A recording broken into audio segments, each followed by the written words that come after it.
Yo, what is going on, guys? It's Bruin Steel here, and welcome to another WWE broadcast. I'm your host, Bruin Steel, and today I am recapping the Friday Night Smackdown that took place November 24th from Allstate Arena from Chicago, Illinois. And just want to give a heads up that today I am recording this on a nice Saturday afternoon, and tonight, whatever is going to be Survivor Series War Games. It's gonna start 7:30 p.m. Eastern Time, so be sure to check that out. I'm gonna definitely be streaming it tonight on Peacock, so be sure to check that out. And another thing is that, as you can tell, my good friend Canadian Yorker, who usually joins me for these broadcasts, he won't be able to make it, so I am solo recapping the Friday Night SmackDown that took place. It was actually last night, so it was pretty short, to be honest. But we're here to recap the Friday Night SmackDown from November 24th. Like I said, it was last night. And before we start this video, I want to just give you guys a quick reminder that me, my friend Canadian Yorker, and our friend Joey, we will be at the Monday Night Raw December 4th at MVP Arena in Albany, New York. So we already booked tickets like a couple months ago. So me, Canadian Yorker, and our friend Joey will be at that event. So be sure to look out for a blog. Be sure to look. I'll definitely be uploading the full matches. So, but anyways, getting onto this recap video, let's get to it. So, obviously, War Games is the following night. This is SmackDown. So, we got Becky Lynch, we got Bianca Belair, we got Charlotte Flair and Shotzi making their entrance, one half of the Women's War Games team, and basically said that Becky Lynch said that everyone wants to know why she's like, teaming up with whoever these. We all know how Becky Lynch and Bianca Belair had a rivalry, but they made it up. But the actual story is how Becky Lynch and Charlotte Flair, the history between these two women.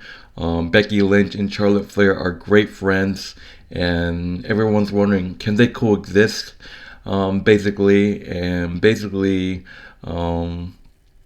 Bianca Belair said that War Games is when Damage Control is gonna crumble. We have to see if Bayley actually gets turns into a babyface, and everyone's saying that Bayley is definitely getting kicked out of Damage Control. Speaking of Bayley, by the way, Shotzi has a complete breakdown saying that she's excited, she wants payback. After Damage Control, pin her down and cut her hair. And basically, speaking of Bayley, she came in and interrupted this four-woman by herself, saying that she'd known Becky Lynch and Charlotte Flair throughout the years and had car rides together, and said that, don't worry, I didn't tell Becky, I didn't tell Charlotte. But Becky, basically, the man herself, said that she didn't come to Chicago to talk, and she was looking for a fight. So basically, Becky Lynch wants to fight Damage Control. Basically, we're gonna have Charlotte Flair teaming up with Becky Lynch with two Damage Control members. So basically, that's just that. That's the end of the opening segment. I can't wait to see what happens. Obviously Becky Lynch and Charlotte Flair has history, and I said this before in one of my previous broadcasts that might be an issue for this team. There's gonna be some, drama between Becky Lynch and Charlotte Flair. Like I said, they have history. So yeah, so we have to see what happens, and yeah. So moving on to the next segment. By the way, Damage Control decided that Bayley, it just doesn't look good for Bayley. Obviously Bayley said that who's gonna fight Charlie and Becky, and then IYO Sky said that Dakota Kai, it should be Bayley teaming with Asuka. Obviously, the history between Bayley and Asuka. They haven't teamed up like in 2 years, I believe. So, but anyways, the first match of the Friday Night SmackDown is Judgment Day. Damien Priest and Finn Balor defending the Undisputed Tag Team titles against the Street Profits, Angelo Dawkins and Montez Ford. Obviously, you saw Angelo Dawkins and Montez Ford win a triple threat match to earn the number one contender spot against the Judgment Day. Um, So that is the first match of the evening. This match went pretty well. It looked like Angelo, Dawkins, and Montez Ford. They put up a great fight. Obviously, Bobby Lashley was looking on backstage. I actually thought they were gonna win. It was a great match. Obviously, Dominic Mysterio running interference, and basically, it went back and forth. But it just at one point I saw Angelo Dawkins and Montez Ford were gonna do, and the thing I talked about is that people are saying that, oh, Damian Priest, is getting kicked out of Judgment Day, and obviously I said this before. In order for Damian Priest to get kicked out, Damian Priest and Finn Balor has to lose the titles, and one way I could have saw it, if it shocks everyone, is that Street Profits would have won. War Games is the time that Damian Priest will get kicked out. Obviously, if Damian Priest were to get kicked out, they both would have to lose the Undisputed Tag Team titles. But no, like I said, I think it was like too early for that. So it was a great match until Dominic ran interference. Mommy ran interference. I don't think it was Dominic. I don't even think Dominic showed up. My bad. Rhea Ripley, I think, was running interference. And then basically Damien Priest hit the fall forward tombstone pile driver. Finn Balor goes up to the top rope and hits the coup de grace on Montez Ford to retain the WWE Undisputed Tag Team Championship. No surprise there. Obviously, people say that this was just a lame way. Why are these guys defending the title before War Games? It's dumb.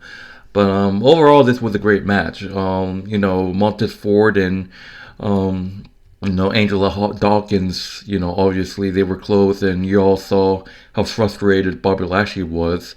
But you can't blame them. Rhea Ripley, like always, the Judgment Day running interference. But yes, the first match, the Judgment Day defeats the Street Profits to successfully defend their Undisputed Tag Team Championships.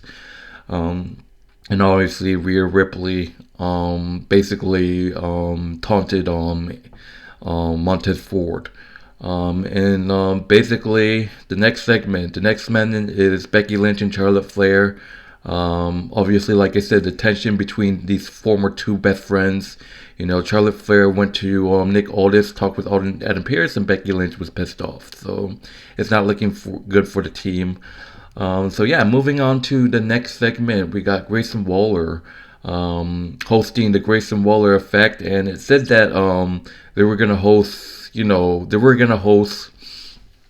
Kevin Owens on the show, but I'm thinking, how is Kevin Owens going to be on the show because he's suspended? But Kevin Owens came out, but it was actually Austin Theory in a KO t-shirt and shorts. And I'm like, Jesus Christ, that's like a big low. But then the real Kevin Owens showed up, and the Grayson Waller and Austin Theory were all confused, and Kevin Owens said that his suspension ended today on Smackdown, and said that he thought he would be back, invited back to the show. And basically, Grayson Waller said that he wanted to make him and Austin Theory wanted to make fun of him. So Kevin Owens said that if Theory went through his shorts, so that's pretty much it. And then KO pretty much wants to punch in the face again like last time, and then they get interrupted by LA Knight. And basically, they just went at it, and LA Knight and Kevin Owens started to beat up Grayson Waller and Austin Theory, and to try to tear apart the Grayson Waller Effect, breaking the plans and stuff. So that's basically the Grayson Waller effects, and I kind of knew this would happen. A-Town Down Under, Austin Theory and Grayson Waller teaming up against Kevin Owens and LA Knight. Two heels against two babyfaces. And this was a great match. I kind of knew Kevin Owens and LA Knight was going to win. It went back and forth. It looked like LA Knight took advantage. Pretty much, Kevin Owens went ham. Kevin Owens, double super kicks, rolling swanton bomb on Austin. But it was a cheap shot that put Kevin Owens down. I believe something have to do with the referee, but I'm not quite sure. And basically, It went back and forth. I actually saw Austin Theory and Grayson Waller almost had this match won. But eventually it ended with a Kevin Owens stunner on Grayson Waller, and then the BFT from LA Knight on Austin Theory. And that's it. Kevin Owens and LA Knight gets the win by pinfall, defeating Austin Theory and Grayson Waller. This was an interesting match, but we all knew Kevin Owens and LA Knight were going to win. So what a win for Kevin Owens and LA Knight. And obviously, our friend Joey is happy because he doesn't like Grayson Waller and Austin Theory. So, but anyways, going to the next segment, we got Carlito addressing his match against Santos Escobar the following night. And basically said that all he can think about is talking about his friend and brother Rey Mysterio, and said that about getting his hands on Santos Escobar, and basically said that Santos Escobar last week said the most horrible things about Rey Mysterio, and said that basically he talks shit in Spanish, saying that, oh, you're a piece of shit, whatever. And basically Santos Escobar interrupted him and said that Rey Mysterio made the mistake of bringing him into the family, and said that it was Carlito's fault for breaking up the LWO. And basically they all started to brawl. Carlito and Santos started to brawl. Santos blind started Carlito, and basically that's just that. And Santos decided to just pretend to head back, and then just jumps the gate again, and basically Dragon Lee makes the save. So that's pretty much the segment with Carlito and Santos. So it's gonna be a hell of a break. It's gonna be a hell of a match. So moving on to the third match, whatever, of the Friday Night Smackdown. We got the Brawling Brutes, Butch and Rich Holiday versus Pretty Deadly, both teams have been a rivalry. Obviously it's been a rivalry between these two teams. But this matchup didn't go pretty long. And something's going on with the Brawling Brutes. We saw that Butch and Rich Holiday were pretty much in control. But basically, for some odd reason, Rich Holiday decided to walk out on his partner. I'm like, damn. Obviously we know what happened with Sheamus and these guys. Excuse me. Sheamus got hurt. I believe it was a shoulder injury. And basically, Rich Holiday basically just left his partner on his own. Pretty Deadly took advantage with a crucial pin on Butch. And what do you know, Pretty Deadly, who's been taking a playbook out of the Brawling Brutes lately, Pretty Deadly once again defeats the Brawling Brutes by pinfall thanks to a crucial pin. And like I said, the Brawling Brutes are looking to be, just turning heel, or just, I don't know what's going on, because Rich Holiday just walked out on his partner. He did that He did that on their last match as well, in the Fatal 3-Way last week or something, and then just didn't acknowledge Butch and just walked off. So Sheamus needs to come back sooner or later if they want to keep the Brawling Brutes together. But yes, Pretty Deadly defeats Brawling Brutes by pinfall, by a crucial pin. Obviously, we have to see what's going to happen with Rich Holiday and Butch. Hopefully Sheamus back earlier or ever, I don't know. But anyways, moving on to the next segment, a huge update that Carlito was hurt badly, and he's in no condition to compete, so they're postponing the match. Dragon Lee told Nick Aldis to not cancel the match, and Dragon Lee said that he's willing to step up and show Santos a lesson. And basically Nick Aldis said that he's in. So because of the ruthless attack on Carlito, he's no longer to compete. Dragon Lee will be replacing Carlito at Survivor Series. So you got Dragon Lee versus Santos Escobar. Oh my god. And me and Canadian Yorker did the prediction videos. So at the end of this video, I will be making my prediction for Dragon Lee and Santos Escobar. Since Carlito's not gonna, Carlito couldn't compete anymore. So, but anyways, moving on to the main event. This is the main event match. Like I said, this SmackDown was pretty, short. Probably knowing because Survivor Series is the following night.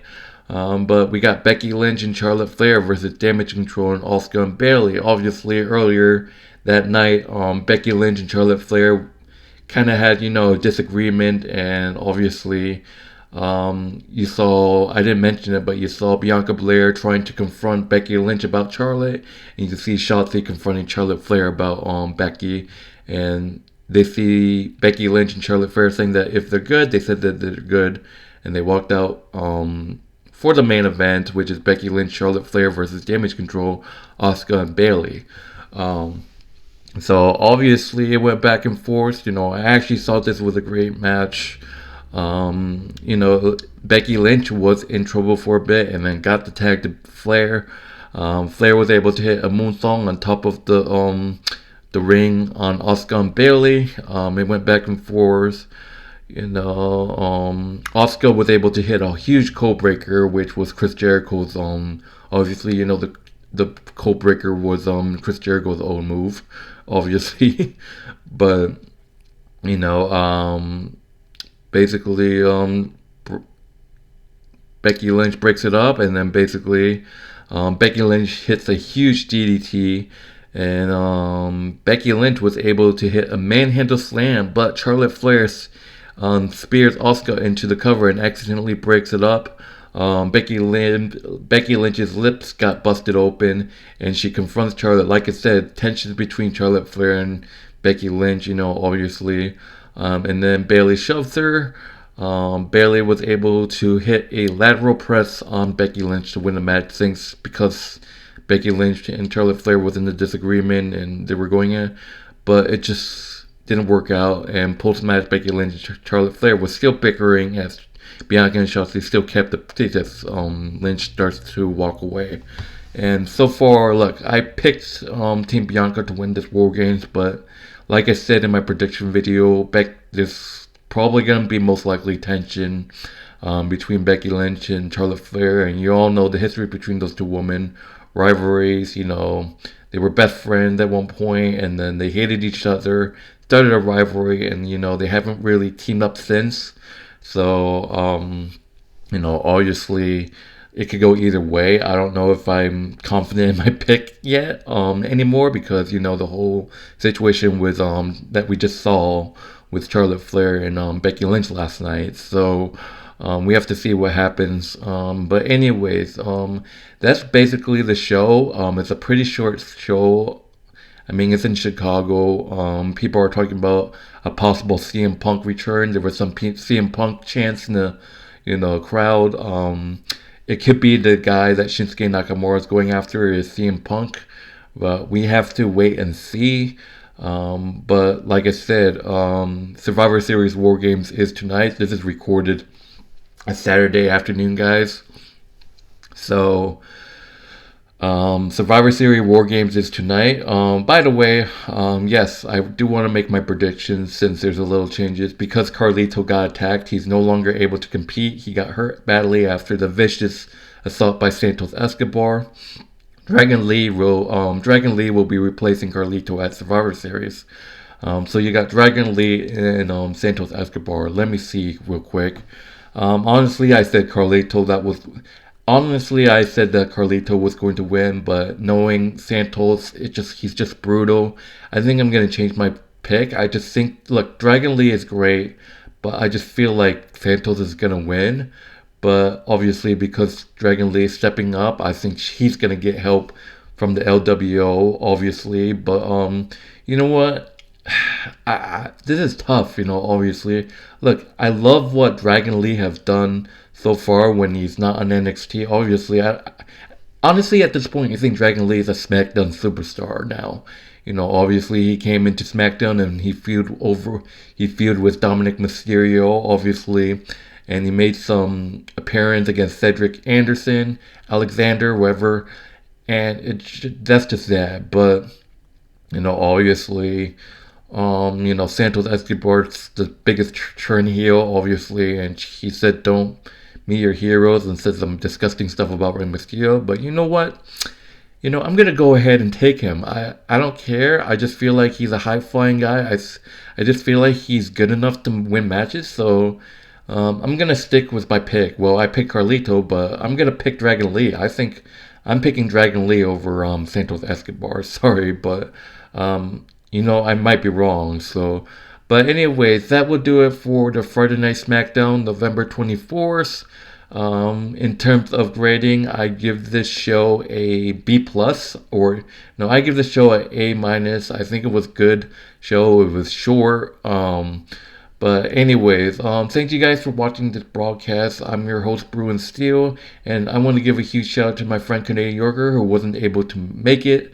Obviously, during the day he has errands to run. We usually do our broadcasts like in the evening, so he obviously not really available during the day.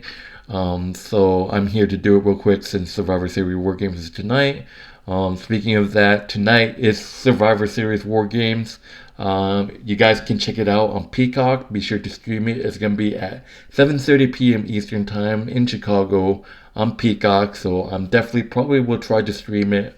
But anyways, thank you guys for watching. I am Bruin Steel. I'll see you guys later. I'll definitely be doing a recap video for Survivor Series Sunday. I can see if Canadian Yorker can make it or not.